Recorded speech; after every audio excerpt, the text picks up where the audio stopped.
Hello student, welcome to my class. It's me Neha Mr. Today we will learn English text chapter 13 handwriting class 7. Now let's start. There is many of we to know the personality traits of an individual. The graphology is coming to the fore as a tools to know person's different traits and sentiments. अब यहाँ पे हम देखेंगे कि कैसे एक व्यक्ति का पर्सनालिटी हम उसके हैंडराइटिंग के थ्रू हैंडराइटिंग का स्टडी करने को हम बोलते हैं ग्राफोलॉजी। जो राइटिंग के बारे में स्टडी करता है, लिखावट के बारे में स्टडी करता है, उसको हम ग्राफोलॉजी बोलते हैं। और यहाँ पे हम देखेंगे कैसे एक व्यक्ति का हम उसको इस अकॉर्डिंग जज कर सकते हैं।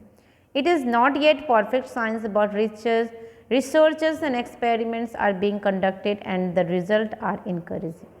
और रिजल्ट भी है इसका क्या है, सब ज़्यादा इनकरेज यानी कि अभी ज़्यादा चल रहा है। Now let's move to the chapter.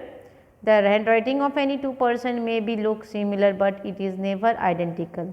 Our hand writing is a personal और एज आवर फिंगरप्रिंट्स।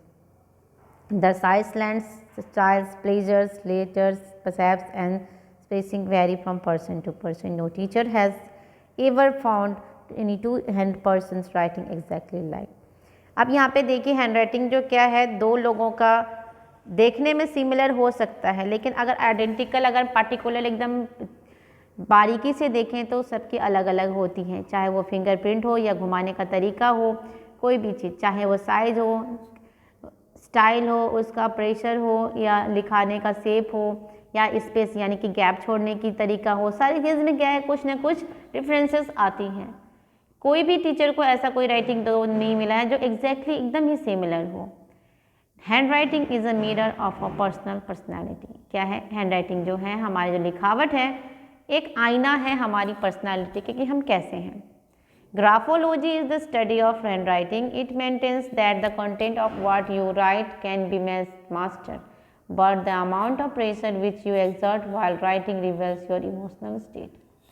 हैंडराइटिंग जो ग्राफोलॉजी यहाँ पे इंडिकेट किया गया है वो क्या है, एक जो राइटिंग का जो अध्ययन होता है कि राइटिंग के आधार पर किसको कैसा माना जाए, वो उसकी स्टडी को हम ग्राफोलॉजी कहते हैं। और यहाँ पे बहुत सारे ऐसे एक्सपर्ट हैं जिन्होंने इनको साबित किया है। और यहाँ पे बोला गया है जितना प्रेशर से अगर हम लिखते हैं वो हमारा इमोशनल स्टेट को बिलोंग करता है, यानी कि हम कितने इमोशंस से भरे हुए हैं वो एक दिखाता है। यहाँ पे भी लिखते हुए एक व्यक्ति का फोटो यहाँ पे दिया गया है। Different features of hand writing include spacing, margin, proportions of letters, words, space, pressure, slope, size, stroke, capital and small letter and above all style.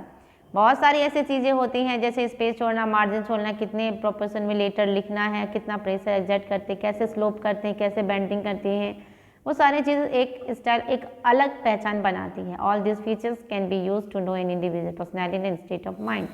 और ऐसे ये सारे फीचर्स इंडिविजुअल की यानी कि एक प्रत्येक व्यक्ति की पर्सनैलिटी और उसकी जो मानसिक सोच है वो उसको दर्शाता है, कैसा वो सोचता है। Different features of a person's writings reveals different characteristics of his personality. For example, space reveals the state of our mind, whether it is peaceful or angry।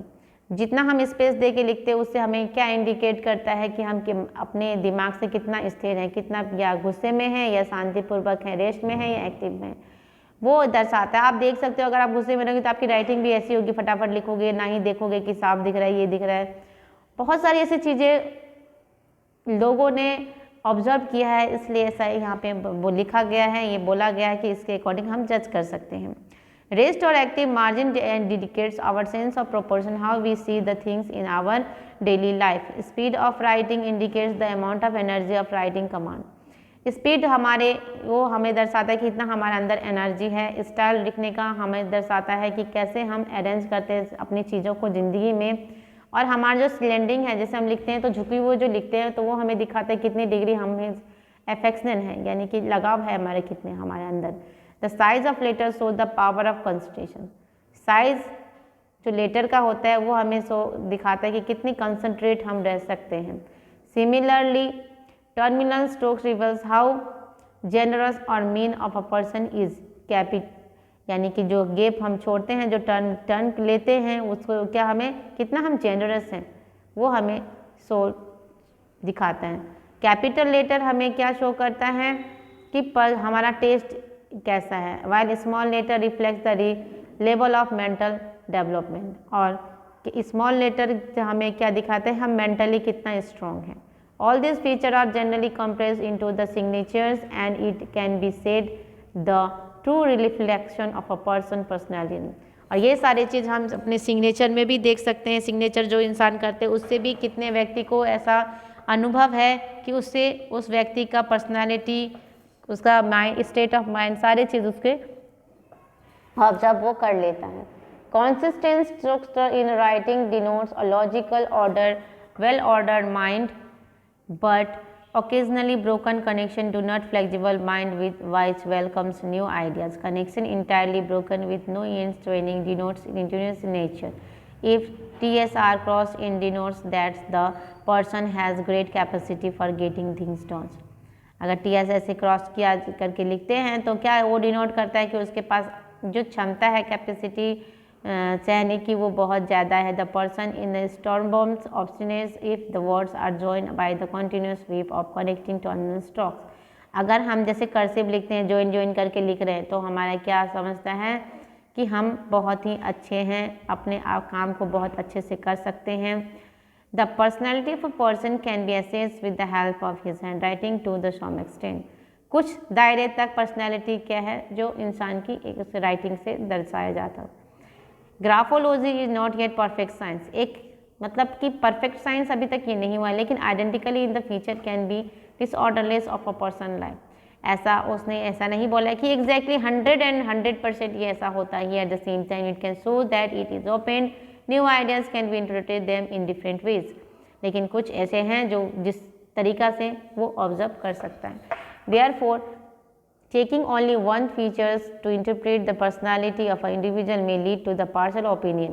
Therefore, a holistic approach should be taken.